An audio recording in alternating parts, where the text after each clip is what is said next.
اللہ رب العزت کی امان میں رہیں اور آپ سب پر سلامتی ہو۔ محترم دوستو، سلطنت عثمانیہ کے حرم کی بدولت تاریخ کی چند طاقتور ترین غلام خواتین دنیا کے سامنے آئیں۔ عثمانی تاریخ کے 600 سے زائد برسوں میں تقریباً تمام سلطانوں کی مائیں تکنیکی اعتبار سے غلام تھیں، اور دنیا کی سب سے بڑی سلطنتوں میں سے ایک میں سیاسی طاقت کے کھیل میں خواتین کا اثر و رسوخ قابل ذکر تھا۔ اگرچہ سلطنت عثمانیہ کے کچھ شہزادوں اور سلطانوں نے محبت کی شادیاں کیں، جبکہ بہت سے تعلق سیاسی اور اسٹریٹجک وجوہات کی بنا پر قائم ہوئے۔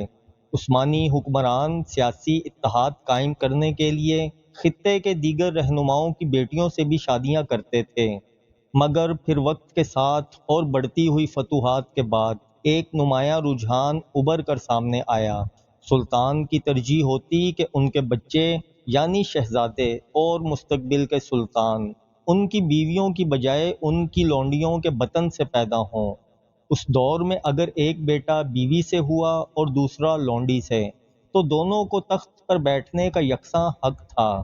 ایک ایسے وقت میں جب بہت سے بچے صحت کے مسائل کی وجہ سے کم عمری میں ہی وفات پا جاتے، تو زیادہ مرد وارث پیدا کرنا اہم اور ضروری سمجھا جاتا تھا۔ ایک اور وجہ یہ بھی تھی کہ ایک خاص عمر کے بعد شہزادے کو میدان جنگ میں جانا ہوتا، جہاں اس کی ہلاکت کا امکان موجود ہوتا۔ سلطنت عثمانیہ کی بنیاد موروثیت تھی، اور اگر مرد وارث نہ ہوتے تو یہ ختم ہو جاتی۔ اس لیے یہ ضروری تھا کہ مرد بچوں کی زیادہ تعداد موجود ہو، تاکہ اگر کسی ایک کو کچھ ہو بھی جائے تو دوسرا بچہ اقتدار کرنے کے لیے موجود ہو۔ عثمانی خواتین ان پبلک اسپیس میں لکھا ہے کہ حرم میں ماں اور بیٹا ایک ٹیم کی طرح ہوتے۔ سلطان کا جانشین بننے کی دوڑ میں مائیں اہم اس لیے ہوتیں کہ وہ اپنے بچوں کو اس رتبے تک پہنچنے میں مدد فراہم کرتی تھیں۔ کون سا بیٹا اپنے باپ کی طرف سے سب سے زیادہ پسند کیا جائے گا؟ کس کو بہترین تعلیم ملے گی؟ کون سا بیٹا بڑا ہو کر سلطنت میں اہم مقام حاصل کرے گا؟ اس طرح نہ صرف ورثاء کے درمیان بلکہ ان کی ماؤں کے درمیان بھی ایک قسم کے مقابلے کی فضا پیدا ہو گئی تھی۔ جب یہ بچے بڑے ہوتے 10 اور 15 سال کی عمر کے درمیان، تو انہیں خود کو جانشینی کا اہل ثابت کرنے کا موقع ملتا اور انہیں مختلف عہدے یا کام سونپے جاتے۔ مثال کے طور پر کسی ایک چھوٹے سے شہر پر حکومت۔ یہ بچے اپنی ماؤں کے ہمراہ جاتے، جبکہ ان کے ساتھ مشیروں کا ایک دستہ بھی موجود ہوتا۔ اس طرح یہ واضح ہے کہ ان چھوٹے شہروں کے انتظام میں مائیں بہت اہم کردار ادا کرتی تھیں۔ اگرچہ سرکاری طور پر شہزادہ شہر کا گورنر ہوتا، لیکن تاریخ دان، دستاویزات، عدالتی ریکارڈ اور اس دور میں لکھے گئے خطوط یہ ثابت کرتے ہیں کہ در حقیقت ان کی ماں شہر کا انتظام سنبھالتی تھی۔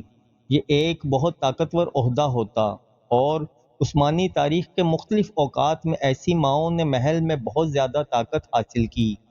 عثمانی تاریخ کے 600 سال سے زیادہ میں تقریباً تمام سلطانوں کی مائیں تکنیکی طور پر غلام تھیں، جن کی ابتدا عام طور پر سلطنت عثمانیہ میں نہیں ہوئی تھی، اور غالباً وہ کسی عیسائی خاندان میں پیدا ہوئیں اور پھر حرم میں داخل ہونے پر اسلام قبول کر لیا۔ استنبول میں سیاحوں کے لیے پرکشش مقامات میں سے ایک توپکپی محل ہے، جو تقریباً 1478 سے 1856 تک عثمانی شاہی دربار کا انتظامی مرکز اور رہائش گاہ تھا۔ محل میں داخل ہوتے ہی حرم عثمانی سلطنت کے سرکاری دفاتر کے بالکل ساتھ ہے۔ اس طرح یہ خواتین طاقت کے مرکز میں موجود تھیں، سلطان، ان کے مشیر اور سینئر وزراء کے بہت قریب، جو سلطنت کے اہم سیاسی عہدے تھے، جو آج کے وزیر اعظم کے برابر ہیں۔ اسی لیے حرم مستقبل کے سلطانوں کی تربیت کے لیے ایک جگہ ہوتا۔ تمام تر آسائشوں سے مزین حرم، جسے افسانوی حیثیت دی جاتی ہے، کسی عام مسلمان گھرانے کی نسبت ایک اسکول جیسا ہوتا تھا۔ تاریخی اعتبار سے سلطان بایزید دوم کے بعد 3 مضبوط ترین امیدوار لونڈیوں کے بیٹے تھے، اور سب نے حرم میں ایک ہی قسم کی تعلیم حاصل کی۔ زبانیں، فلسفہ، مذہب، عسکری فنون، ان میں سے سلیم اول غالب رہے، جن کے دور میں سلطنت کی توسیع ہوئی۔ ایک بار جب ایک بیٹا تخت حاصل کر لیتا، وہ اپنے حریفوں کو ختم کر دیتا۔ مثال کے طور پر سلیم اول نے تخت سنبھالنے کے فوراً بعد اپنے 2 سوتیلے بھائیوں کو قتل کر دیا تھا۔ محقق اور پروفیسر بویار کہتے ہیں یہ سچ ہے کہ جو لونڈیاں سلطان کی پسندیدہ ہوتیں، وہ باقی کسی بھی حیثیت کی خواتین سے زیادہ سیاسی طاقت رکھتی تھیں۔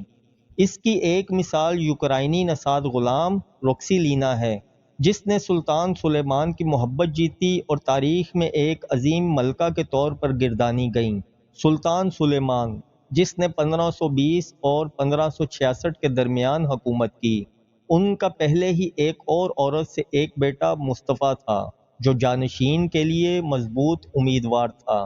لیکن روکسیلینا، جو خود بھی کافی طاقتور بن چکی تھی، وہ چاہتی تھی کہ اگلا سلطان ان کا بیٹا بنے، اور اسی لیے انہوں نے سلطان سلیمان کو قائل کیا کہ مصطفیٰ ان کا تختہ الٹنے کی سازش کر رہا ہے۔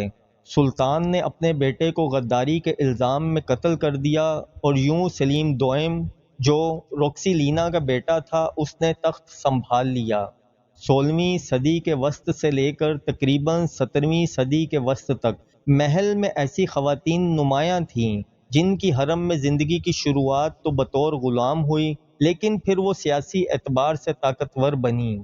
سلطنت عثمانیہ میں غلامی موروثی نہیں تھی اور غلام آزاد بھی کیے جاتے، تاہم یہ خواتین آزاد نہیں تھیں۔ ان کے پاس کوئی چارہ نہیں تھا، انہیں سلطان کے لیے جنسی طور پر دستیاب ہونا ہوتا تھا، لیکن ان کے پیدا ہونے والے بچے آزاد تصور کیے جاتے تھے۔